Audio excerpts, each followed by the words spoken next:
बनारस, जहां जिंदगी और मौत एक ही नदी के किनारे बैठकर सांस लेते हैं। लेकिन कुछ मौतें ऐसी होती हैं जो मरने के बाद भी कुछ कहना चाहती हैं।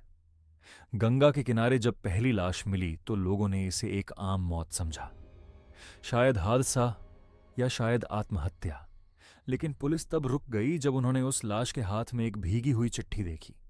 उस चिट्ठी पर सिर्फ एक ही पंक्ति लिखी थी, जो बहता है वही लौटता है। उस वक्त किसी ने इस पंक्ति का मतलब नहीं समझा।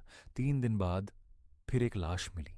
जगह अलग थी, इंसान अलग था, लेकिन चिट्ठी वही शब्द, वही स्याही, वही लिखावट। तीसरे दिन तीसरी लाश ने यह साफ कर दिया कि यह कोई इत्तेफाक नहीं था, ये एक सिलसिला था।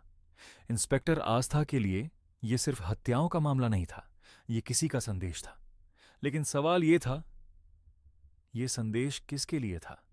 जब पुरानी फाइलें खोली गईं तो 15 साल पुरानी एक खबर सामने आई। उस वक्त भी गंगा किनारे एक लाश मिली थी, और उसके साथ भी वही चिट्ठी, जो बहता है वही लौटता है। घाट के एक बूढ़े तांत्रिक ने बस इतना कहा, गंगा सब कुछ याद रखती है, जो उसे अपवित्र करता है वो लौटकर जरूर आता है। जांच में एक बात साफ हो गई, सारी लाशें उन लोगों की थीं जिन्होंने कभी गंगा में झर गंदगी या इंसानी लाशें फेंकी थीं। गंगा ने किसी को माफ नहीं किया। उस रात इंस्पेक्टर आस्था अकेली घाट पर खड़ी थी। चारों तरफ सन्नाटा था। गंगा असामान्य रूप से शांत बह रही थी। तभी उसके पैरों के पास एक चिट्ठी आकर गिरी। दिल की धड़कन रुक गई। जब उसने चिट्ठी उठाई तो उस पर लिखा नाम उसी का था, और नीचे वही शब्द, जो बहता है वही लौटता है।